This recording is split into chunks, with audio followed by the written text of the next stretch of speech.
কাল সকালে 6:10 শিয়ালদা কৃষ্ণনগর লোকাল ধরে আমরা চলে গেছিলাম মায়াপুরের পথে।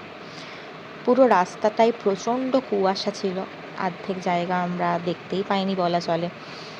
কৃষ্ণনগর থেকে মায়াপুর যাওয়ার 3টে অল্টারনেটিভস আছে। প্রথমটি হলো টোটোতে করে ফেরিঘাট গিয়ে হুলোর ঘাট, সেখান থেকে ফেরি পার হয়ে আবার টোটো করে মন্দির অবধি যাওয়া। সেকেন্ডটি বাস ধরে যাওয়া। আবার থার্ডটি ছিল গাড়ি বা একটা টোটো রিজার্ভ করে যাওয়া যেতে পারে।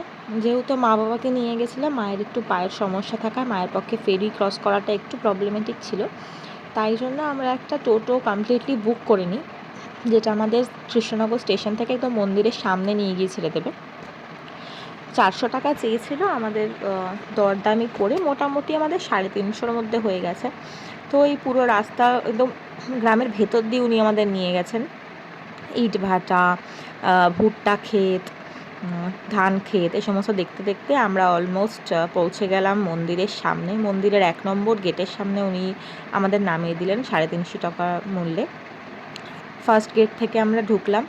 ঢুকেই ওখানে সংকীর্তনের একটি অধ্যায় ছিল। তারপর সেখান থেকে আমরা এগোলাম মূল মন্দিরের দিকে।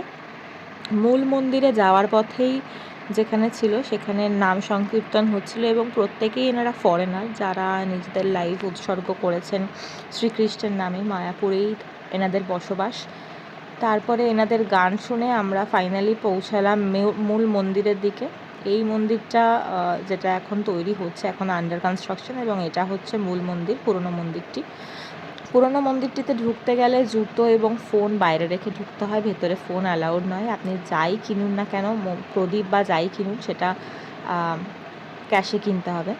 পুজো দিয়ে আমরা সেখান থেকে চলে গেলাম গোশালার উদ্দেশ্যে। গোশালা আমরা মন্দিরের ভেতর থেকেই 10 টাকা করে টোটো নেয়, তো সেই 10 টাকা টোটো করে আমরা গেলাম গোশালার দিকে। বেশিটা দূর নয়। গোশালা পৌঁছে, খুব নিরিবিলি জায়গাটা, গোশালা পৌঁছে আমরা ডিরেক্ট চলে গেলাম দোতলায়। সেখানেই সব পুকি গরুরা ছিল, তো ওদেরকেই অ্যাকচুয়ালি খাওয়ানো যায়, বাট ব্যাপারটা হচ্ছে যারা ওই 10,000 15,000 থেকে অনুদান শুরু, সেই দান যারা করেন অনুদান, তাদের জন্যই ওরা ওই খড়ের ছাউনিগুলো রেখে দেয়। যে এগুলো পার্সোনালি যারা দান করেন তারা পার্সোনালি গিয়ে গরুদেরকে খাওয়াতে পারেন। এমনি আদর তো আমরা করতেই পারি। আমার শিংগুলো দেখেই ভয় লেগে গেছিলো। যাই হোক, আলাদাই মজা করেছি ওখানে। তারপরে 50 টাকার দই আর 60 টাকার লস্যি খেয়ে আমরা চলে গেলাম ডিরেক্ট মাদার্স হাটে, কৃষ্ণনগরের মাদার্স হাটে গিয়ে মোটামুটি ভেজই খেয়েছি। খেয়ে তারপরে বাড়ি ফেরার পালা। আমরা 4:20 আবার গ্যালোপিন ধরে বাড়ি এসেছি।